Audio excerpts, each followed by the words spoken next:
Our very own Robert Saints interviewed Dominique Davis, who is a former associate director for a nonprofit that helps incarcerated people recover after prison.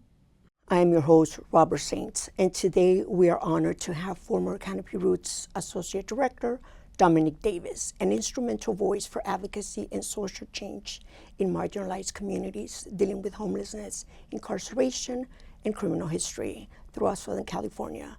Ms. Davis, welcome. Thank you, Mr. Saints, for having me. Sure.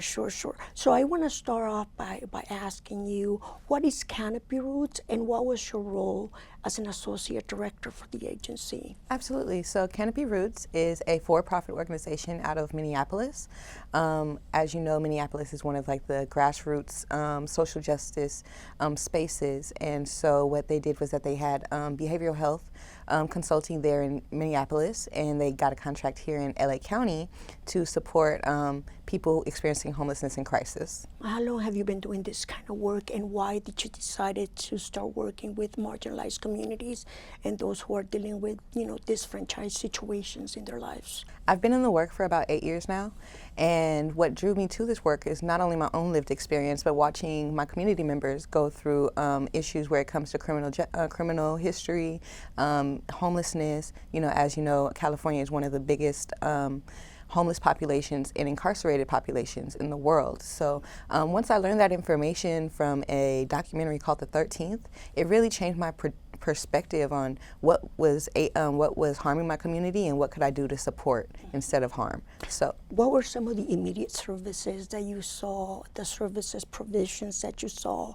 through Canopy Roots? At Canopy Roots, we focused on emergency crisis response. So usually that meant immediate needs. We did have clients that we did meet with on a more regular basis who might have needed more intensive care, but our main goal as our organization was to support people in immediate crisis in Hollywood. So what that looked like for us when we had to do with inner agencies, like let's say the police department or Justice Care and Opportunity Department, is that we would take people with lived experience. Our team was full of people who had been homeless, who had been incarcerated, who had went through immigration things. And so they had their own expertise and brought their own resources.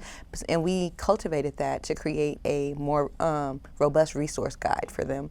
So when they're out in the community and supporting people in crisis, that they have tools that can support them. How do you guys measure the outcome of services that you guys are providing in the community? Is it through data? How is it that you guys know how services are being delivered in the community to those populations in need? Data was definitely our biggest piece. So how many calls are we getting per day? What is the outcome of these calls? Was the person satisfied with the services they received, or were they not satisfied and they needed to relocate? And so taking all that information in and translating it into something where we can present this to the mayor's office and say this is the results that we have for the community that we're serving was definitely important. So the data collection was a really big piece. But then I'd also say just how the team felt with doing their job was really important too, because if you don't have a good team morale and the team isn't happy with the type of service that they're providing people, then it shows when you go out to your next call. It shows when you're trying to get that new contract. In terms of services provisioned, were you guys more concentrated on the housing piece, or was it more on the employment portion of things? Absolutely. So what set Canopy Roots apart from other organizations that I've worked with in the past would definitely be that they were, again, focused on crisis response. So it's really just immediate needs. So that can look like housing, that could look like relocation for a period of time.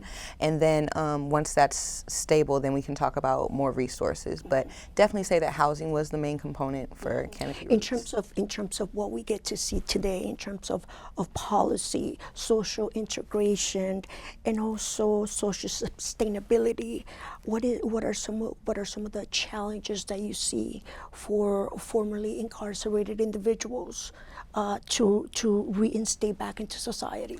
Absolutely. So in terms of policy, definitely when it comes to the Ban the Box bill that passed a few years ago, there's so much work that still needs to be done where people are no longer asked the intrusive question of, have you been incarcerated before, and are given more of an opportunity to explain their criminal history if a background check is ran.